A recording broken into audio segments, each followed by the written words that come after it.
Hello student. आज के lecture में हम देखेंगे हीटिंग इफेक्ट ऑफ करंट।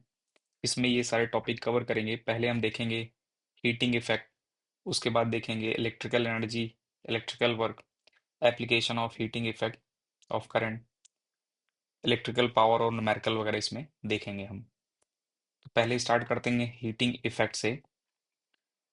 अगर हमारे पास कोई एक सर्किट है जिसमें एक बैटरी है, रेजिस्टेंस है, ठीक है ना। तो अगर हमसे पूछा जाए बैटरी क्या कर रहे हैं, तो बैटरी बेसिकली एनर्जी प्रोवाइडर है, इलेक्ट्रिकल एनर्जी प्रोवाइडर है बैटरी। ठीक है। बैटरी इलेक्ट्रिकल एनर्जी कैसे प्रोवाइड करते हैं अगर हमसे पूछा जाए, तो बैटरी में केमिकल रिएक्शन होती है। केमिकल रिएक्शन से उनके दोनों टर्मिनल्स पर पोटेंशियल डिफरेंस जनरेट हो जाता है। ठीक है ना। बैटरी में केमिकल रिएक्शन हुई और केमिकल रिएक्शन से बैटरी के दोनों टर्मिनल्स के बीच में पोटेंशियल डिफरेंस जनरेट हो गया। और अगर हम उसी पोटेंशियल डिफरेंस पर कोई एक कंडक्टर लाकर कनेक्ट कर दें, ठीक है ना, या रजिस्टर या कंडक्टर कोई डिवाइस लाकर कनेक्ट कर दें, तो वहां पर उस डिवाइस या उस वायर या उस रेजिस्टेंस का जो कंडक्टिंग वायर है उसके अंदर इलेक्ट्रॉन फ्लो करने लगेंगे।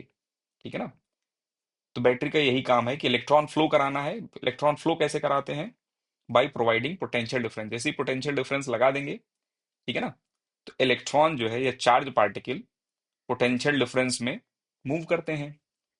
तो चार्ज पार्टिकल मूव करने लगेंगे। तो यहाँ वही लिखा जा रहा है, a battery cell, a battery or a cell is source of electrical energy.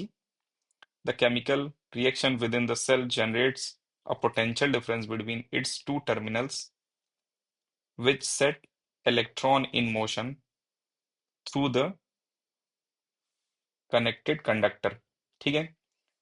जो भी कंडक्टर उनके क्रॉस कनेक्टेड रहेगा उसमें इलेक्ट्रॉन मोशन करने लगेंगे। ठीक है। मतलब एनर्जी सप्लायर है बैटरी। ठीक है ना, ये हमको समझ में आ रहा है। The energy supplied by battery is use to maintain the flow of electric current. ठीक है ना। जो इलेक्ट्रिक करंट चल रहा है सर्किट में या कंडक्टर में चल रहा है उसको मेंटेन कौन कर रहा है? बैटरी मेंटेन कर रहे हैं। ठीक है ना, एनर्जी प्रोवाइड करके। अच्छा, अब बात है बैटरी की जो एनर्जी वो जा कहाँ रही है? जो बैटरी एनर्जी दे रहे हैं, ठीक है ना, इलेक्ट्रॉन मूव कर रहे हैं कंडक्टर में, तो एनर्जी गई कहाँ? तो एनर्जी दो जगह यूज में आती है। एक तो कुछ वर्क हो रहा होगा, ठीक है ना, जैसे हम फैन ऑन करते हैं, फैन रोटेट करता है, ठीक है ना, एयर मॉलिक्यूल्स को मूव करा रहा है। ठीक है। तो वहां यूज हो रहा है, वर्क कर रहे हैं कुछ ना कुछ। हो सकता है मोटर चलाते हैं तो पानी जो है लिफ्ट होता है। पानी जब लिफ्ट हो रहता है होता है, कुछ वर्क कर रहे हैं, एमजीएच वर्क पानी को लिफ्टिंग में यूज हो जाता है। ठीक है ना। अच्छा, जैसे हम मिक्सी वगैरह चलाते हैं तो उसमें भी कुछ ना कुछ वर्क होता है, मैकेनिकल वर्क होता है। ठीक है। तो एक तो समझ में आ रहा है हमें मैकेनिकल वर्क में एनर्जी यूज होगी। ठीक है ना, जो भी बैटरी प्रोवाइड करेंगे या कोई इलेक्ट्रिकल सोर्स प्रोवाइड करेगा। ठीक है। दूसरा, एक हीटिंग इफेक्ट भी होता है। ठीक है ना। हम देखे होंगे कि फैन जब रन करता है तो फैन रन करने के बाद हीटअप हो जाते हैं। ठीक है। या फिर मिक्सी वगैरह बहुत ज्यादा देर तक जब चलती है तो वहां पर भी हीटिंग इफेक्ट उसमें हमको समझ में आता है। ठीक है। मोटर वगैरह भी, पंप वगैरह भी बहुत ज्यादा देर तक जब रन करते हैं तो वहां पर भी हीटिंग इफेक्ट हमको समझ में आता है। अगर हम कोई भी जो भी इलेक्ट्रॉनिक डिवाइसेस हैं उनको, या मोटर वगैरह हैं, इनको अगर टच करें हम, इनके इनके आउटर सरफेस को टच करें केयरफुली, तो वहां पर हमको हीटिंग इफेक्ट समझ में आएगा। ठीक है। अब बात है ये हीट कैसे जनरेट हुई। तो इलेक्ट्रॉन जो पोटेंशियल डिफरेंस के कारण कंडक्टर के अंदर मूव कर रहे हैं बहुत हाई वेलोसिटी से, ठीक है ना, वो जो भी आयंस हैं, ठीक है, जो मेटल आयंस हैं वहां पर, ठीक है, उनके साथ कोलिजन करते हैं इलेक्ट्रॉन, और कुछ न कुछ एनर्जी उसमें लॉस हो जाती है। ठीक है ना। तो वहां पर हीटिंग इफेक्ट जनरेट होता है। जो भी बैटरी ने एनर्जी प्रोवाइड किया वो एनर्जी दो पार्ट में यूज हो रही है। ठीक है। हो सकता है कुछ वर्क में चले जाएं, ठीक है ना, मैकेनिकल वर्क करने में यूज में आ जाए, और कुछ पार्ट जो है हीटिंग में।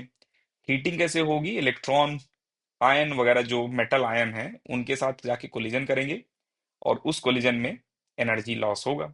ठीक है। तो वही यहाँ लिखने की कोशिश कर रहे हैं हम। The part of this energy is use to perform useful work such as rotating the blade of electric fan, while the rest of while the rest is transferred to ion in the wire through collision between electron and ion. समझ रहे हैं ना? This increases the thermal motion of ion, leads to a rise in the temperature of device. जब electron ion के साथ collision करेंगे तो ion की एनर्जी बढ़ जाएगी, ठीक है ना? इलेक्ट्रॉन की काइनेटिक एनर्जी, वाइब्रेशन एनर्जी बढ़ जाएगी, और वही वाइब्रेशन एनर्जी टेम्परेचर जो है शो करते हैं कि टेम्परेचर राइज हो गया है, ठीक है? जब भी कोई भी मटेरियल हायर टेम्परेचर पर रहता है तो उनके जो एटम्स हैं उनकी वाइब्रेशन एनर्जी हायर होती है, ठीक है ना? जब भी हायर टेम्परेचर पर रहेंगे तो हायर वाइब्रेशन एनर्जी रहेगी, और यहाँ पर वाइब्रेशन एनर्जी इंक्रीज हो गई इनकी because of increase in energy, ठीक है ना? एनर्जी कहाँ से मिली? इलेक्ट्रॉन लेकर आए, कोलिजन किए और इनको दे दिए आयंस को, और वही हमको दिखता है कि डिवाइस का टेम्परेचर राइज हो गया। अच्छा, तो यहाँ लिख रहे हैं the production of heat in wire when an electric current pass through it is called heating effect of current और जूल हीटिंग। ये याद रखना है आपको बोर्ड के लिए। वैसे सब कुछ याद रखना है, इसमें कम ही लिखा है हमने, बहुत कुछ चीजें थी लेकिन कम ही लिखा गया है, तो इतना याद रखना है। The production of heat in wire when an electric current pass through it is called.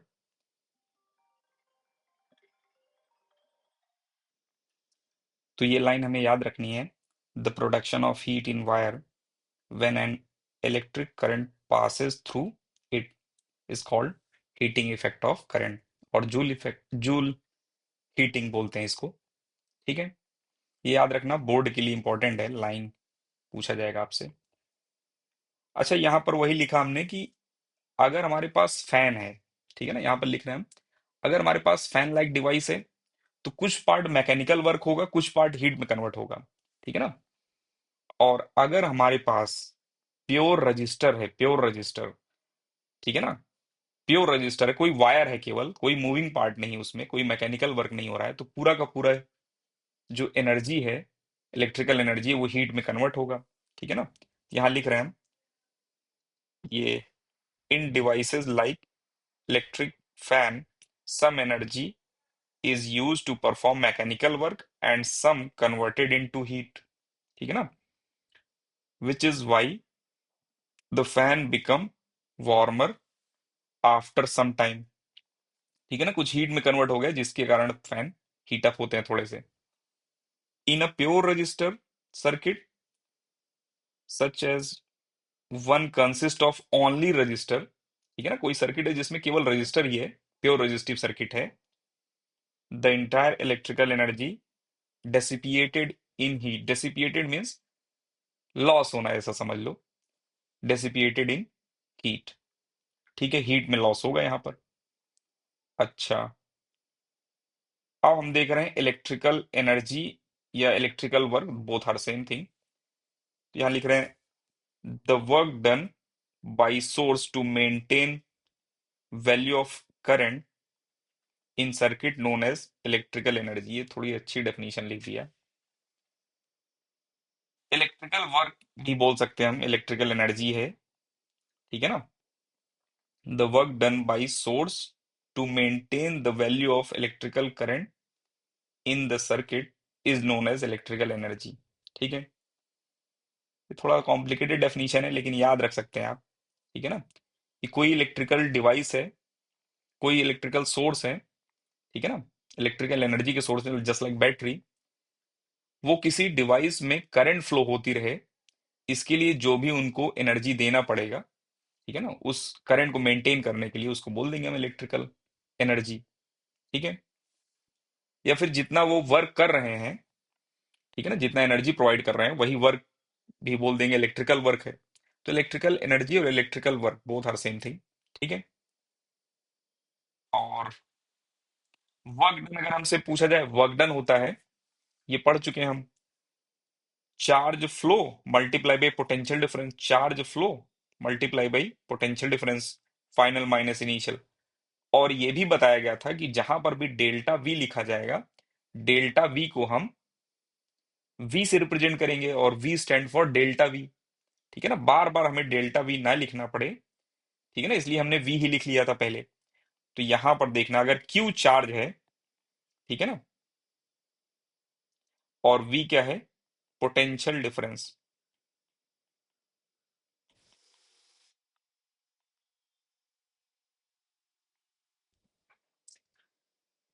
और अगर हम बात करें क्यू कितना होगा, तो क्यू का फॉर्मूला याद करो, charge flow is equal to current into time था। ठीक है ना, कांस्टेंट अगर करंट है तो चार्ज फ्लो क्या था, करंट इनटू टाइम। तो चार्ज को लिख लिया हमने करंट इनटू टाइम, और वोल्टेज वी का वी ही रहा। तो यहां पर हमारे पास फॉर्मूला बन गया, फॉर्मूला हमको याद रहेगा, वी आई टी। ठीक है ना, ये फॉर्मूला मिल गया हमें, वी आई टी। ठीक है, एनर्जी का फॉर्मूला मिल गया। अच्छा, अब ध्यान से सुनना, वी को लिख सकते हैं हम आई आर। ठीक है ना, वी हमें पता है, यहां पर वी आई टी मिला हमें, और वी हमें पता है आई आर होता है। तो वी को अगर हम आई आर से रिप्लेस कर दें, तो आई स्क्वायर आर टी हो जाएगा ना। ठीक है, वी को अगर हम आई से रिप्लेस करेंगे तो दो आई हो जाएंगे, यहाँ पर आई स्क्वायर बन जाएगा आर इंटू टी। एक फॉर्मूला ये भी मिल जाएगा हमें, ये भी। और अगर हम आई को रिप्लेस कर दें, ठीक है, इसी फॉर्मूले में अगर हम आई को रिप्लेस कर दें, आई को हटाकर लिख दें वी बाई आर, आई की जगह पर लिख दें अगर हम यहां पर वी बाई आर, तो मिल जाएगा हमें वी स्क्वायर बाई आर। ठीक है ना, V square by R T मिल जाएगा हमें। तो हमारे पास तीन फॉर्मूले हैं, ये बहुत ही ज्यादा इंपॉर्टेंट तीनों फॉर्मूले हैं, समझ रहे हैं। तो तीनों फॉर्मूले हमें याद रखने हैं थोड़ा सा। ठीक है, V I T, I square R T, V square by R T. ठीक है, ये वाला फॉर्मूला तो किसी भी डिवाइस के लिए करेक्ट है, ये थोड़ा ट्वेल्थ में देखेंगे हम, ये फॉर्मूला तो किसी भी डिवाइस के लिए करेक्ट है। ये दोनों फॉर्मूले केवल और केवल रजिस्टर के लिए करेक्ट है बस। ठीक है ना, जैसे फैन लाइक डिवाइस है जिसमें मैकेनिकल वर्क वगैरह हो रहा है, उसमें पहला वाला फॉर्मूला केवल करेक्ट रहता है बस। ठीक है, और दूसरा तीसरा जो है, ये तीनों जो है रजिस्टर के लिए तीनों करेक्ट रहेंगे। ठीक है, चलिए अभी इतना नहीं जानना है, अभी आपके लिए है तीनों फॉर्मूले सेम है। ठीक है ना, उतना भी हमें नहीं समझना है, ट्वेल्थ में देखेंगे हम उनको। Next, joules law. ये जो लिखा गया है ये, ठीक है ना, इसी से इसी से जूल्स लॉ ऑफ हीटिंग बताएंगे। तो इसमें हम देख रहे हैं कि heat produced directly proportional to square of current है, heat produced directly proportional to resistance है। तो वही यहां लिखा जा रहा है, ये, एक सेकेंड, द हीटिंग, ये joules law of heating implies that heat produced in resistor is directly proportional to square of current for given resistance, given resistance, और गिवन वोल्टेज भी बोल सकते थे वैसे, ठीक है, गिवन रेजिस्टेंस है ये, directly proportional to square of current correct है। और directly proportional to resistance for a given constant,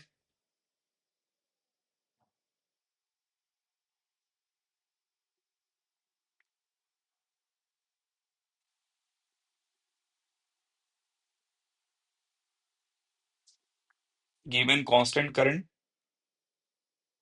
ठीक है, और directly proportional to time for which current flow through register. तो ये तीनों चीजें याद रखनी है हमें। ठीक है ना, कि करंट के डायरेक्टली करंट के स्क्वायर के डायरेक्टली प्रोपोर्शनल है। ठीक है, for given resistance, resistance fix कर दें हम, और करंट को डबल करेंगे तो फिर यहाँ पर ये हीट डबल हो जाएगा। और डायरेक्टली प्रोपोर्शनल टू रेजिस्टेंस है, ये भी समझ में आ रहा है, इसी से डायरेक्टली प्रोपोर्शनल टू रेजिस्टेंस है, और डायरेक्टली प्रोपोर्शनल टू टाइम भी है, तीनों हमको समझ में आ रहा है। ठीक है, अच्छा, नेक्स्ट पॉइंट एक समझ रहे हैं हम, ध्यान से देखना। जैसे अगर हम बात करें consumption of energy, electrical energy, consumption of electrical energy का मतलब ये नहीं है कि इलेक्ट्रॉन कंज्यूम कर रहे हैं हम, ठीक है ना, कि वो डिवाइस जो है इलेक्ट्रॉन कंज्यूम कर रही है। कंज्यूम इलेक्ट्रॉन नहीं होंगे, ठीक है ना, इलेक्ट्रॉन डिस्ट्रॉय नहीं हो जाएंगे, ठीक है ना, इलेक्ट्रॉन केवल मूव करते हैं बस, ठीक है। तो हम बिजली का बिल जो पे करते हैं इलेक्ट्रॉन के लिए पे नहीं करते, इलेक्ट्रॉन के मोशन के लिए पे करते हैं, कि इलेक्ट्रॉन मोशन करता रहे, ठीक है ना, पोटेंशियल डिफरेंस के लिए हम पे करते हैं, कि पोटेंशियल डिफरेंस जो है हमारे घर पे आ रहा है, उस पोटेंशियल डिफरेंस के लिए हम पे करते हैं, ठीक है। तो यहां लिख रहे हैं consumption of electrical energy does not mean consumption of electron, ठीक है ना, कंजम्पशन ऑफ इलेक्ट्रॉन नहीं हो रहा, ध्यान रखना। वी पे electrical bill for moving electron through electrical gadget, ठीक है, इलेक्ट्रिकल डिवाइस या इलेक्ट्रिकल गैजेट, इनके थ्रू इलेक्ट्रॉन मोशन करता रहे, उसके लिए हम पे कर रहे हैं, वायर में इलेक्ट्रॉन मोशन करता रहे उसके लिए पे कर रहे हैं हम, ठीक है। SI unit of electrical energy is joule, इसमें कोई डाउट नहीं है मैं। अच्छा, एक मिनट, यहां पर ध्यान से देखना, ये वोल्टेज है, ये कूलम है, कूलम है, वोल्टेज है, तो कूलम वोल्ट भी रहेगा, 1 coulomb volt is equal to 1 joule रहेगा, ध्यान रखना। और यहां पर अगर हम ध्यान से देखें, यहां पर, तो यहां पर है करंट, टाइम और वोल्टेज, ठीक है ना, तो 1 एम्पियर वोल्ट सेकंड, ये भी 1 जूल रहेगा, ठीक है। Ampere volt second, ampere second बना देंगे चार्ज, और वोल्टेज जो है वोल्टेज है ही, ठीक है ना, और एम्पियर और वोल्ट, ये कूलम, एम्पियर और सेकंड बना देंगे कूलम, और कूलम और वोल्टेज मिलके 1 जूल बना देंगे, ये भी करेक्ट है। इससे अगर हम देखेंगे तो I²RT, तो 1 एम्पियर स्क्वायर ओम सेकंड, ये भी रहेगा 1 जूल, समझ रहे हैं ना। और नेक्स्ट V²/RT है, तो V²/RT से अगर देखें हम, तो 1 वोल्ट स्क्वायर सेकंड पर ओम, ये भी रहेगा 1 जूल। तो कभी कभी ये चार ऑप्शन में अगर दिए जाएंगे which of the following is unit of joule, ठीक है ना, तो ये थोड़ा दिमाग में रखना, ये वहां डिराइव कर सकते हैं आप इजीली, मेथड बता दिया हमने, इसी मेथड से डिराइव करेंगे हम, ठीक है ना, कि वोल्ट का यूनिट वोल्ट है, एम्पियर का यूनिट, करंट का यूनिट एम्पियर है, और चार्ज का यूनिट जो है कूलम है, और रेजिस्टेंस ओम है, टाइम सेकंड है, वैसे ही लिख लेंगे हम। तो ये थोड़ा दिमाग में रखना। तो 1 जूल अगर हम बात करें, 1 जूल कहाँ गया, 1 जूल, तो 1 वोल्ट एम्पियर लिख सकते हैं, वैसे कई चीजें हैं, ठीक है ना, 1 volt coulomb, sorry, 1 volt coulomb लिख सकते हैं, वन, ये वॉट सेकंड भी रहेगा, वॉट सेकंड तो है ही, और भी यहाँ जो लिखा है ये एम्पियर वोल्ट सेकंड, वैसे याद तो करने के लिए हम रिकमेंड नहीं करेंगे आपको, ना ही 12th में हम इसको याद करने के लिए रिकमेंड करेंगे, ठीक है ना, खुद ही डिराइव कर लेंगे, चार ऑप्शन रहेगा, तुरंत फॉर्मूला याद रहता है हमें तीनों, ठीक है, वहां तुरंत डिराइव कर लेंगे हम, ठीक है, तो याद नहीं रखना, छोड़ो इसको, केवल ये याद रखो बस, 1 joule is equal to 1 volt coulomb, ठीक है ना, या coulomb volt. Commercial unit of electrical energy is kilo watt hour. अच्छा, 1 जूल बहुत ही छोटी एनर्जी है, ठीक है ना, 1 जूल बहुत छोटी एनर्जी है।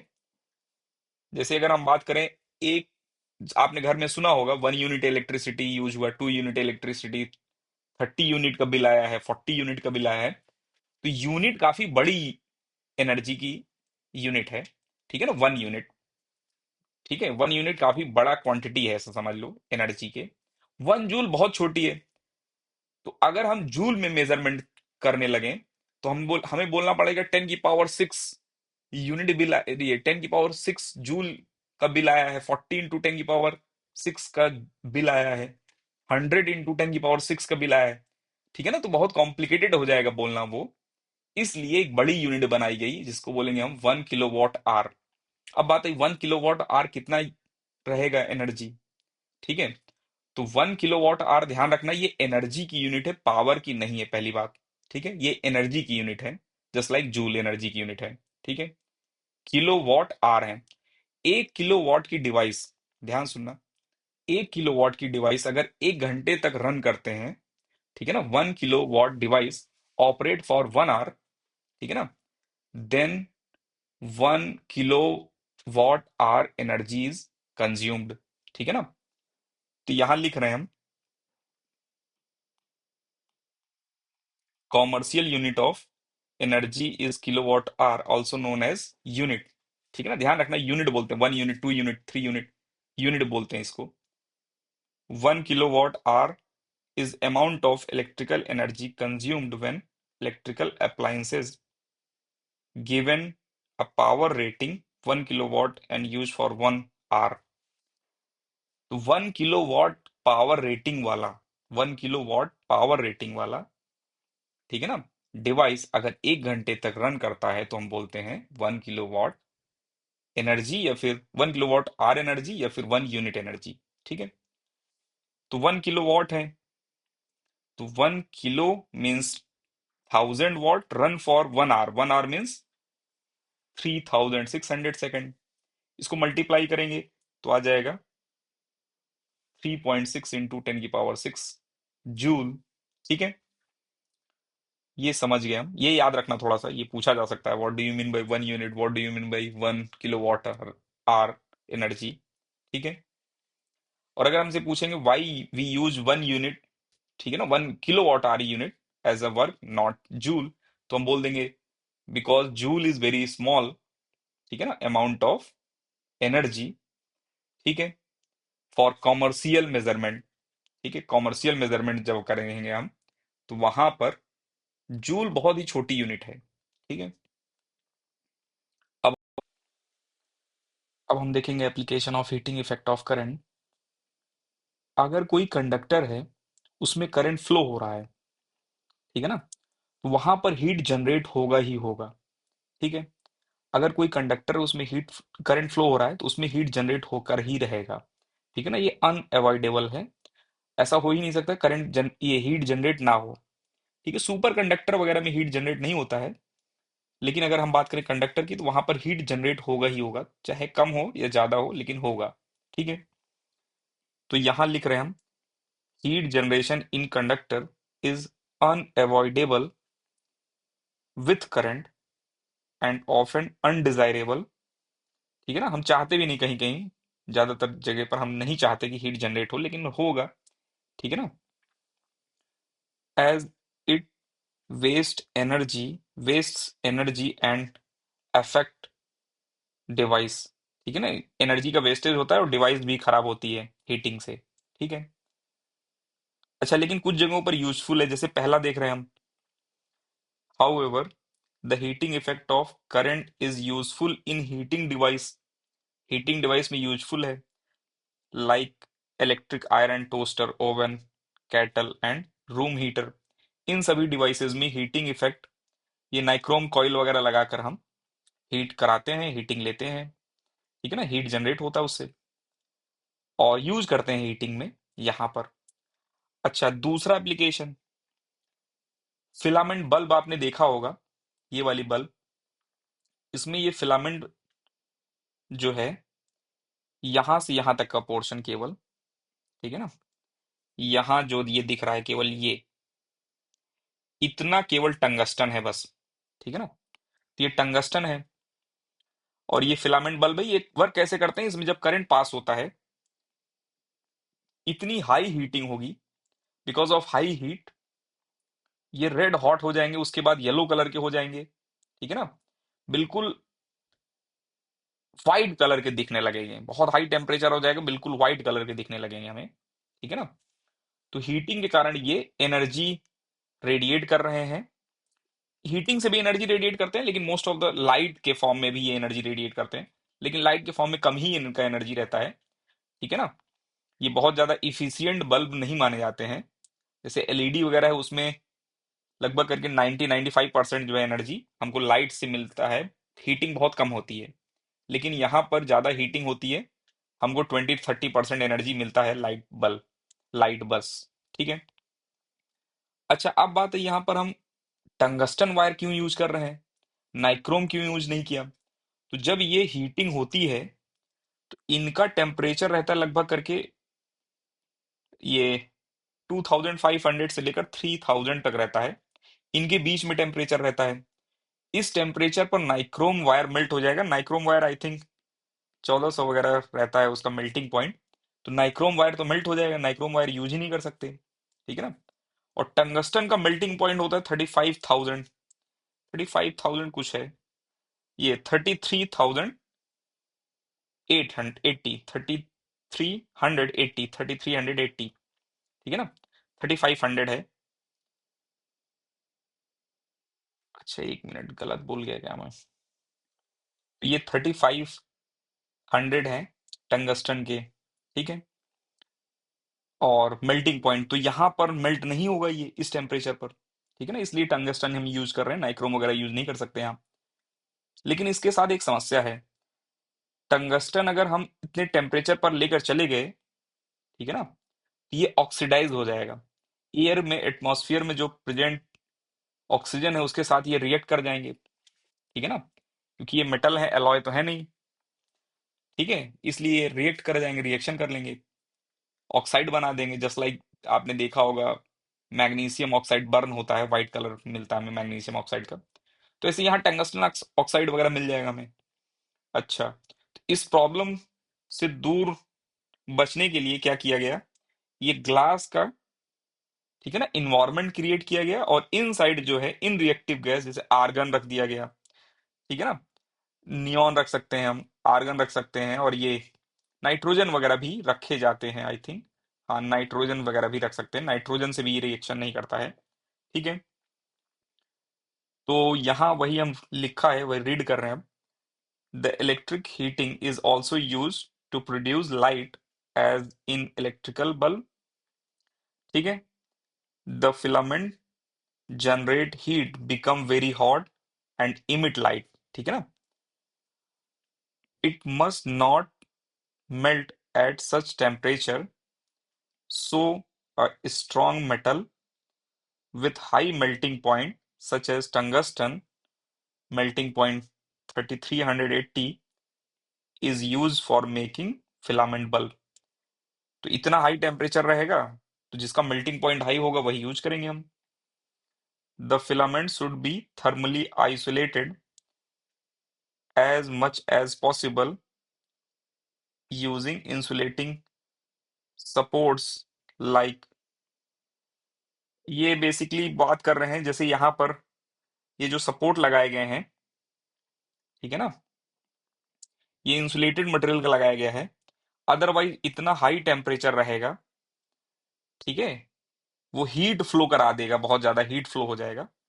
ठीक है, इसकी बात कर रहे हैं। और नेक्स्ट में लिखा इन्होंने, the bulb are usually filled with chemically inreactive nitrogen and argon gas to prolong the life of filament। इससे फिलामेंट की लाइफ बढ़ जाएगी। ठीक है ना। और अगर नहीं यूज करेंगे तुरंत जो है 2 सेकंड नहीं लगेगा, वो बर्न कर जाएगा। ठीक है। कहीं ऑनलाइन में हमने एक वीडियो देखा था, उसमें एक टीचर ने इसी फिलामेंट बल्ब को ब्रेक करके, ठीक है ना, एक फ्लास्क में, बीकर में एक नाइट्रोजन, लिक्विड नाइट्रोजन उन्होंने पोर किया, और फिलामेंट इंटैक्ट रहे। ये बल्ब जो है, ग्लास ब्रेक किया और फिलामेंट अभी भी इंटैक्ट में थे, बने हुए थे, और फिलामेंट को उन्होंने रख दिया उसी कंटेनर में। ठीक है ना, नाइट्रोजन जो लिक्विड नाइट्रोजन था उसी कंटेनर में रख दिया, इसी फिलामेंट को, और ऑन किया तब भी ये जल रहे थे। ठीक है ना, क्योंकि वहां पर नाइट्रोजन ही है, ऑक्सीजन था ही नहीं। और जैसे ही बाहर निकाला उन्होंने, ठीक है ना, विद इन 2 सेकेंड ये बर्न कर गए, तुरंत ऑक्सीडाइज हो गए। ठीक है ना, या फ्यूज कर गए बोलते हैं। जैसे ये ब्रेक कर जाता है ना, ये उसको बोलते हैं फ्यूज कर गया फिलामेंट। ठीक है।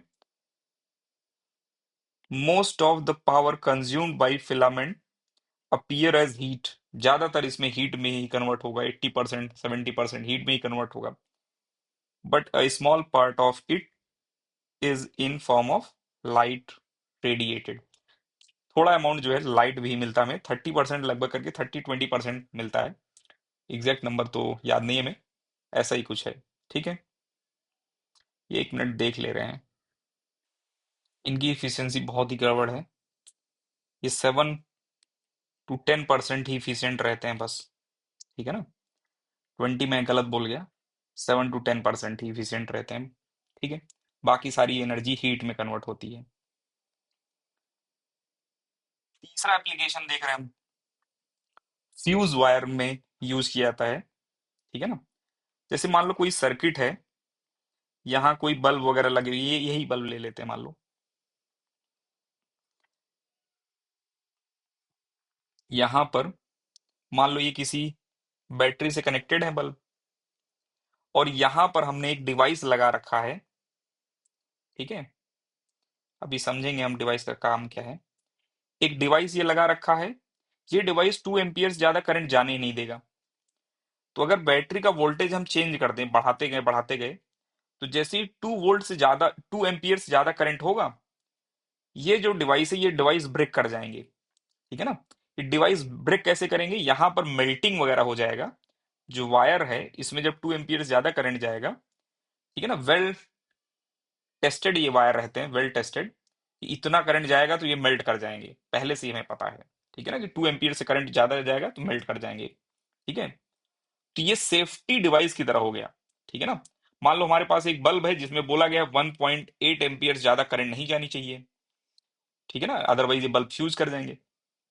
तो हम क्या करेंगे, ये 1.8 एम्पियर का है, तो हम क्या करेंगे, यहाँ लगभग करके 2 एम्पियर का मान लो लगा दिया हमने फ्यूज। तो 2 से ज्यादा जाएगा तो ये फ्यूज कर जाएंगे, सॉरी, ये फ्यूज वायर जो है, इस डिवाइस को बोलते हैं हम फ्यूज। इनका जो वायर रहेगा वो ब्रेक कर जाएगा, और सर्किट डिसकनेक्ट हो जाएगा, या सर्किट इनकम्प्लीट हो, ओपन हो जाएगा और करंट फ्लो नहीं करेगा, और हमारी जो डिवाइस रहेगी वो सेफ रहेगी। ठीक है ना, तो फ्यूज का यही काम है कि सर्किट में करंट को एक सर्टेन लिमिट से ज्यादा ना जाने दें। ठीक है ना, फ्यूज का ये काम है। तो फ्यूज किस प्रिंसिपल पे काम करते हैं, हीटिंग के काम करते हैं। एक सर्टेन वैल्यू से ज्यादा करंट जाता है तो हीटिंग के कारण ये मेल्ट कर जाते हैं, इनके वायर मेल्ट कर जाते हैं, और सर्किट जो है डिस्कनेक्ट हो जाता है। एक ये इस टाइप का फ्यूज भी रहता है, इसमें ये देख रहे हैं आप वायर है। ठीक है ना, इनसाइड इसमें कुछ लिखा रहेगा, 2 एम्पियर 3 एम्पियर कुछ लिखा रहेगा, उसका ये रेटेड है वैल्यू कि इससे ज्यादा करंट ये नहीं जाने देंगे। ठीक है ना, जैसे छोटी मोटी डिवाइस है, मान लो फैन है, फैन में 3 एम्पियर का लगा होगा, हो सकता है। ठीक है, तो वहां पर ये 3 एम्पियर से ज्यादा करंट नहीं जाने देंगे, और अगर उससे ज्यादा करंट रहेगा तो फ्यूज वायर जो है ब्रेक कर जाएंगे, मेल्ट कर जाएंगे। तो फ्यूज केवल बदलना होगा बस हमें, हमारी डिवाइस सेफ हो गई ना, केवल फ्यूज बदल देंगे बस, फ्यूज सस्ता ही आएगा as compare to device cost. ठीक है, ये देखा होगा, इसको कटआउट वगैरह बोलते हैं हिंदी में से। ये यहां से कुछ ऐसे वायर कनेक्ट किया जाता है इससे। ठीक है, मल्टीपल वायर को जो है इसमें कनेक्ट कर देते हैं। ठीक है, और फिर जाकर से ये सर्किट कंप्लीट वगैरह होता है, और जब भी लोड बढ़ जाता है बहुत ज्यादा, तो ये ब्रेक कर जाते हैं तुरंत। ठीक है ना, या वोल्टेज हाई हो गया, सडन मान लो वोल्टेज हाई हो गया। ठीक है ना, जो पावर सप्लाई आ रही है हमारे घर पे 220 वोल्ट, सडन मान लो 440 हो गया। ठीक है ना, 440 वोल्ट की सप्लाई हो गई सडन, तो वहां पर ये यूजफुल रहेंगे, ये तुरंत ब्रेक कर जाएंगे, और हमारा जो पूरा घर के डिवाइसेस हैं वो सेफ हो जाएंगे। ठीक है ना, आजकल जैसे टीवी वगैरह है उसमें अंदर ही एक फ्यूज लगा होगा। ठीक है, एसी वगैरह में एक इंटरनल फ्यूज लगा देते हैं वो, ताकि इससे ज्यादा करंट जाए तो ये फ्यूज वायर बेकार हो जाए, फिर उसको रिप्लेस कर देंगे वो। ठीक है ना, कॉस्ट इफिशियंट रहता है ये। तो यहां पर लिख रहे हैं हम, अ fuse protect circuit and appliances by stopping the value of excessive electric current. तो एक्सेसिव इलेक्ट्रिक करंट को ये स्टॉप करेंगे। ठीक है ना, एक सर्टेन वैल्यू ऑफ करंट ये जाने देंगे। The fuse is placed in series with device, ध्यान रखना, ये याद रखना है, हमें सीरीज में लगे होते हैं ये, जैसे यहां बताया हमने सीरीज में लगे थे ये। ठीक है। It consist of piece of wire made up of material, metal और alloy of appropriate melting point. ठीक है ना। इनका मेल्टिंग पॉइंट कम वगैरह होगा, मतलब अप्रोप्रिएट होगा, एक सर्टेन वैल्यू तक होना चाहिए। ठीक है ना, बहुत हाई मेल्टिंग पॉइंट वाला मटेरियल लगा देंगे मेल्ट ही नहीं होगा वो। ठीक है। तो ज्यादातर यूज किया जाता है एल्यूमिनियम, कॉपर, आयरन, लेड, इनके मिक्सचर यूज किए जाते हैं, या फिर ये एलॉय वगैरह यूज किया जाता है। ठीक है ना, इनके इनसे बने हुए एलॉय यूज किए जाते हैं। The fuse melts and break the circuit when a current larger than the specified value flow, causing a rise in temperature. Fuse melt and break the circuit when current larger than the specified value flow flows, causing a rise in temperature. जैसे ही एक certain value से ज्यादा current जाएगा तो heating होगी, ज्यादा heating के कारण टेम्परेचर बढ़ेगा, टेम्परेचर कारण मेल्ट हो जाएंगे ये और ब्रेक कर जाएंगे ये। ठीक है ना। The fuse wire is usually enclosed in a cartridge of porcelain और similar material with metal and, ये पोर्सलीन ही है, समझ लो ऐसा चीनी मिट्टी वाला वही। ठीक है ना, एक सिरेमिक होगा और उसमें मेटल एंड, दो मेटल एंड लगे हुए हैं। ठीक है ना। पोर्सलीन वगैरह इसलिए यूज कर रहे हैं क्योंकि ये कंडक्टर नहीं होते हैं। ठीक है, इंसुलेटर होते हैं, परफेक्ट इंसुलेटर होते हैं। ठीक है। चलिए, the fuse used for domestic purpose are rated as 1 ampere, 2 ampere, 3 ampere, 5 ampere, 10 ampere etc. ठीक है। For electrical iron with which consume 1 kilowatt hour, तो 1 किलोवाट आवर मान लो किसी डिवाइस का ये पावर है 1 किलोवाट। ठीक है। तो अभी वैसे पावर का फॉर्मूला हमने तो नहीं देखा, एनसीईआरटी ने पहले ही लिख दिया था, हम बाद में लिख रहे हैं, अभी थोड़ी देर में लिखेंगे। तो पावर होता है वीआई, वोल्टेज इनटू करंट। तो ये 1000 हो गया और वोल्टेज 220 का है, तो करंट कितना आ जाएगा, 1.4, ये 1.54 एम्पियर आ जाएगा। ठीक है ना। तो हम क्या करेंगे, इसमें 5 एम्पियर का फ्यूज लगा देंगे, इससे थोड़ा बड़ा फ्यूज लगाएंगे, अगर अदरवाइज क्या होगा, ये डेली फ्यूज होता रहेगा। ठीक है ना। बिल्कुल, थोड़ा सा भी अगर बड़ा लगा दें हम कि 4.55 का लगा देते हैं, थोड़ा बहुत भी वोल्टेज फ्लक्चुएट करेगा, ये फ्यूज कर जाएंगे, हमें बार बार रिप्लेस करना पड़ेगा। डिवाइसेस वैसे वैसे सेफ्टी पर बनाए जाते हैं, थोड़ा बहुत ज्यादा भी वोल्टेज आ जाए तब भी वो विथ स्टैंड, ये फ्यूज ना हो। ठीक है ना, वर्क करें उस वोल्टेज पर भी। ठीक है। तो 5 एम्पियर जो है करंट तक वो काम कर जाएंगे और उसके बाद जो है ये फ्यूज ब्रेक कर जाएगा हमारा। ठीक है। तो इतने के लिए इतने का फ्यूज लगाया गया है, ये फॉर्मूला भी आगे देखेंगे हम। फ्यूज का ये भी सिंबल होता है, ध्यान रखना, सर्किट में अगर कहीं ऐसा सिंबल बना हुआ है, ठीक है ना, ये सिंबल फ्यूज का है, ये भी दिमाग में रखना आप। अच्छा, ये तो जो हमने अभी पढ़ा, ये तो बहुत लेंदी था, यहां से स्टार्ट हुआ और पूरा यहां तक। एग्जाम में आएगा तो इतना तो नहीं लिख सकते हम ना, तो एग्जाम के लिए हमने अलग से लिख लिया, three uses of heating, three uses of heating effect of current. ठीक है ना, एग्जाम में केवल इतना लिखना है बस हमें।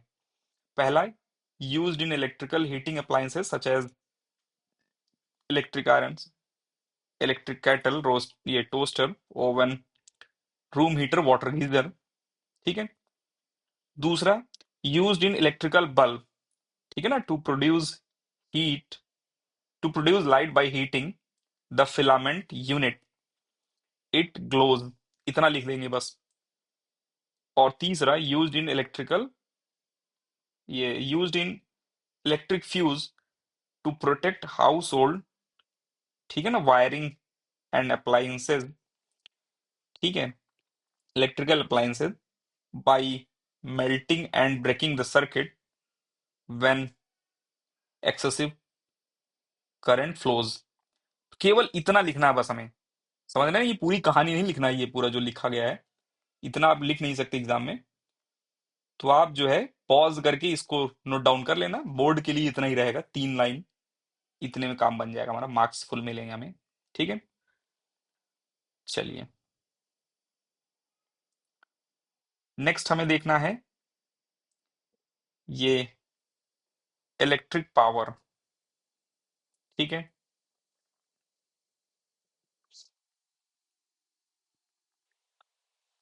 अच्छा ये 40 मिनट का, आई थिंक 40 मिनट ज्यादा ही बन गया होगा वीडियो। ठीक है, तो इसको यहीं रोक रहे हैं हम, बाकी नेक्स्ट वीडियो में रहेगा।